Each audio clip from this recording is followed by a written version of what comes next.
Bueno, Jessica, yo sé que usted no solo se fue por el tema del Consejo Nacional Electoral sobre esta tutela, porque pues solo era hablar con Heráclito, sino que usted se fue a recolectar voces y a hablar Ujú. precisamente con una de las ponentes de la reforma laboral. ¿Cómo le fue? ¿Qué le dijo? ¿Cómo va la reforma? Pues Julián, así es. Nos caminamos los pasillos del Congreso de la República para recibir, para recolectar y traerle a la audiencia de Tercer Canal las diversas posiciones en torno a esta reforma laboral que cursa en la plenaria de la Cámara de Representantes. Como ustedes saben, estos proyectos tienen una serie de debates que tienen que surtirse tanto en la Cámara de Representantes como en el Senado. Se aprobó el debate, el primer debate que se hace en la Comisión Séptima y luego pasa a plenaria. Estamos en ese segundo debate de la plenaria. Empezó ayer, el día de ayer, con una discusión muy álgida, muy larga, Julián, porque nos comentaban los congresistas que salieron del recinto como a eso de las 9 de la noche. El artículo o el documento contiene cerca de 80 artículos que por petición de la oposición quieren votarse de manera individual. Eso exige, por supuesto, una concentración en términos de números por parte de las curules que hay para que se puedan tomar decisiones al respecto de este importante proyecto y, por supuesto, también en esos esfuerzos que tienen que hacer por lograr que la discusión se dé sin ningún, digamos, sin ningún impedimento, sin algunas jugaditas que nosotros conocemos por parte y parte, ¿no? Para dilatar el debate, para hacer Porque la discusión un la poco bancada más del larga. pacto quería hacerlo en bloque, ¿no? Según Así entiendo, es. y no se los permitieron. Y pues obviamente hacerlo artículo por artículo, pues hace que la discusión se alargue un poco más. Incluso creo que hoy todavía siguen discutiendo y Así parece es. que se van a ir a las mismas horas. Sí, exacto. Pues el pacto le estaba apostando a esa votación por bloques porque bien nos comentaba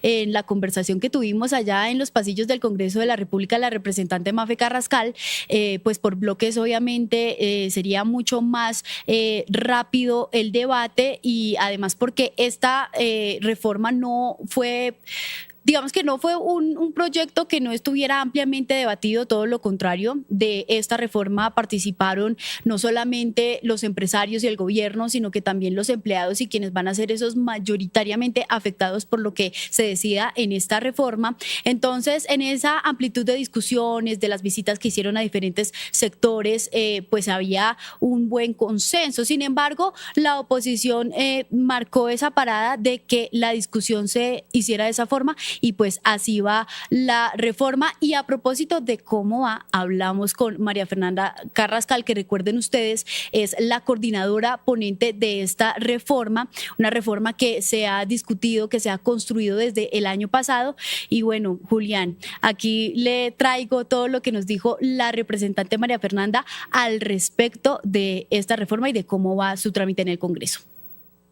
Bueno, pues la reforma, digamos que va muy bien, y va muy bien porque ya estamos en segundo debate de 4 y además ha tenido una concertación muy, pero muy grande, muy importante en la ponencia positiva de la semana pasada que tuve el honor de exponer en la plenaria de la Cámara de Representantes.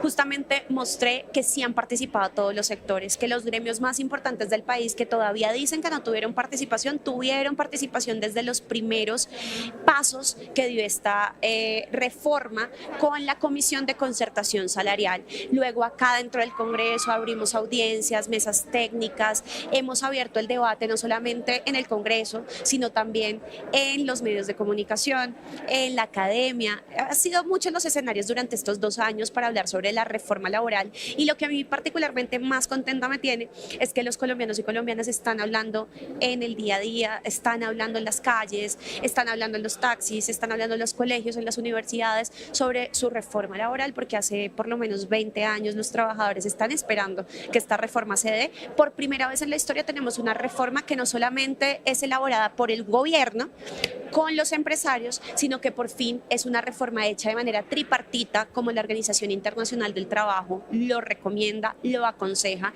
e incluye a los trabajadores y a las trabajadoras. Entonces queremos que la reforma laboral de este gobierno supere y conquiste nuevamente derechos que perdieron perdimos con la reforma 789 de Álvaro Uribe Vélez, pero que también conquistemos nuevos derechos para los trabajadores y las trabajadoras.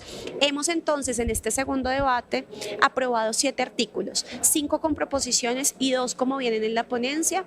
Tuvimos una discusión ayer álgida, particularmente sobre hacia quiénes o hacia qué sectores debe ir dirigida la reforma laboral, que definitivamente no incluye el empleo público y quiero hacerte también aquí una salvedad, y es que consideramos desde este gobierno, de hecho este gobierno está haciendo un plan de formalización laboral, consideramos que los contratos dentro del gobierno, dentro del Estado y las instituciones del Estado sí han precarizado a los trabajadores y trabajadoras, por eso no nos lo inventamos nosotros, de hecho no se lo inventa este gobierno, sino que este gobierno ha hecho una crítica desde antes, está poniendo manos a la obra para superar eso. Podría ir a mayor ritmo seguramente, pero vamos en un ritmo, digamos, ya empezamos. ¿Sí?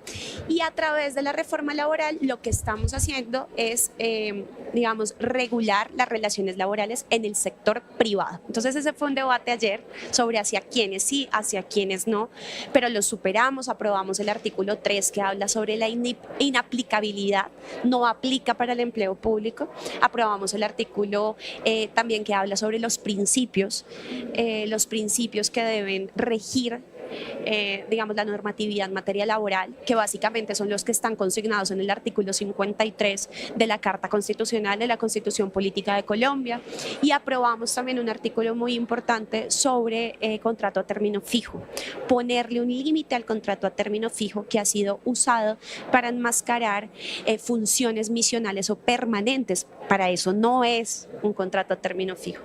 Entonces, estamos hablando de estabilidad laboral para los trabajadores y trabajadoras en esta reforma y eso es lo que queremos brindarles.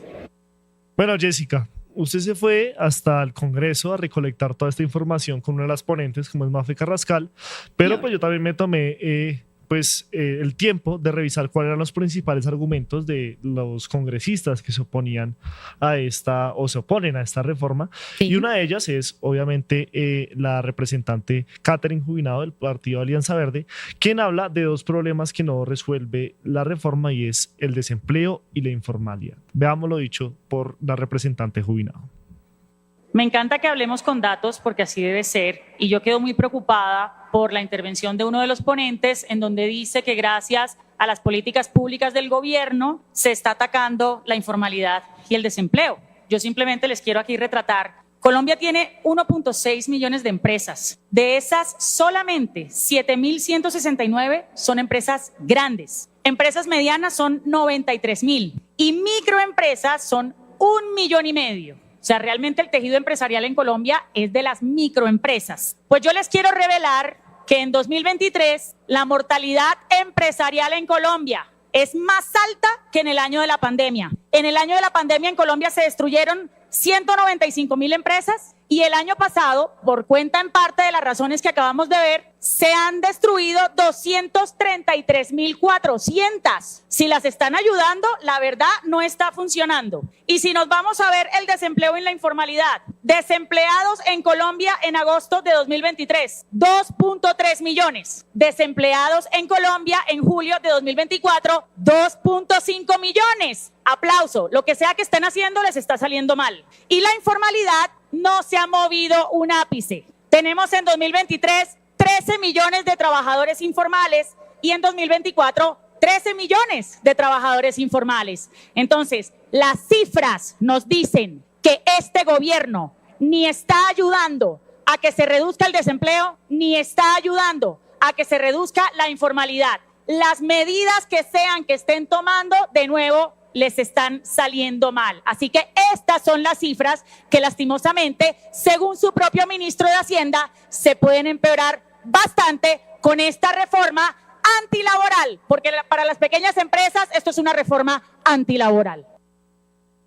Bueno, para la representante Katy Guinao, Julián, pues queda claro que esta reforma es antilaboral precisamente porque ella se mantiene en una posición al respecto, y es que esta reforma no estaría resolviendo los dos problemas estructurales que tienen los empleados en Colombia, que es desempleo e informalidad. Sin embargo, Julián, yo hice la tarea muy juiciosa y le pregunté a la representante Mafe Carrascal qué opina de esas declaraciones que hizo la representante Katy Guinao, y que también viene siendo un discurso que ha apropiado la oposición en torno a esa destrucción, como lo han querido denominar, de los empleos que actualmente hay. Muy importante para que le pongan todos mucha atención a lo que dice la representante Carrascal sobre esta intención que tiene el gobierno nacional de hacer lo que menciona Katy Guinao, y es promover y eliminar el desempleo y atacar esa informalidad con esta reforma. Vamos a ver qué nos dice la representante.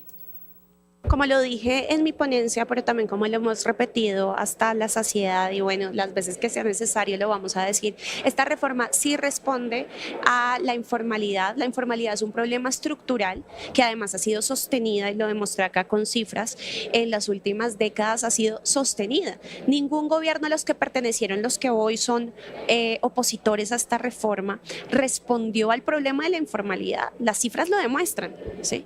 ¿Qué es lo que nosotros estamos planteando? El modelo productivo y el modelo laboral han sido fallidos, y no lo decimos solo nosotros, que lo podemos demostrar porque los trabajadores son los menos productivos de toda la OCDE, ¿sí? Y son los que más trabajan y los que más temprano se levantan, ¿sí? Lo podemos demostrar. Estudios académicos, por ejemplo, de Alejandro Gaviria, que es una persona que aquí admiran mucho muchos congresistas y muchas congresistas, ha dicho que la 789 de Álvaro Uribe Vélez le quitó derechos a los trabajadores y no volvió más productivas a las empresas, y no volvió más productivo y competitivo al país, y no creó los puestos de trabajo que dijeron que iban a crear. Entonces no resolvieron la informalidad y tampoco crearon los puestos de trabajo que dijeron que iban a crear. Entonces, ¿qué planteamos nosotros a través de la reforma laboral junto con política pública? Porque esto no va solita, la reforma laboral. Tiene que haber política pública como los subsidios a la nómina, ¿sí? Como el acuerdo que ha hecho el gobierno nacional de 55 billones de pesos para crédito barato que el sistema financiero está poniendo, digamos, al servicio de sectores intensivos en mano de obra para que se cree trabajo en sectores como la agricultura, el turismo, ¿sí? Entre otros. Entonces, toda esa política pública junto con la reforma laboral que devuelve derechos a los trabajadores y que mejora sus condiciones salariales es lo que nosotros le proponemos al país para, de alguna manera, reducir la informalidad, porque la reforma laboral dice que se van a formalizar sectores tan importantes como el trabajo doméstico, el trabajo migrante, el trabajo de aplicaciones de domicilios, ¿sí? Como Rappi. La reforma laboral también formaliza y le devuelve el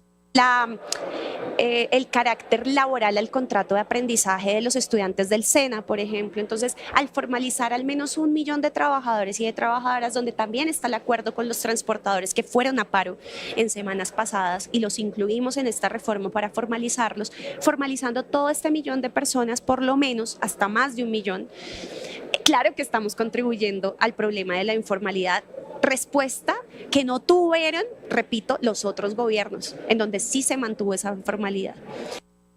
Apoya el trabajo periodístico del Tercer Canal. Ingresa a la app o a www.nequi.com. En la app ve al signo pesos y elige la opción enviar plata o a la opción recargar. Recuerda que en la página web escoges la opción recargar. Ingresa a la aplicación o a la página web de DaviPlata. Dale clic a la opción pasar plata. Elige la opción a otro DaviPlata, llena los datos y digita el número de cuenta 304-271-5010. Continúa los pasos y confirma tu aporte y listo. Juntos visibilizamos la otra Colombia. Si te gusta nuestro contenido Y no quieres perderte nada de la agenda alternativa, suscríbete a nuestro canal y activa la campana de notificaciones. recuerda darle like a este video y por supuesto compartirlo con tus familiares, amigos y conocidos. Así juntos visibilizamos La Colombia profunda. Recuerda, somos el Tercer Canal, la voz de los que no tienen voz.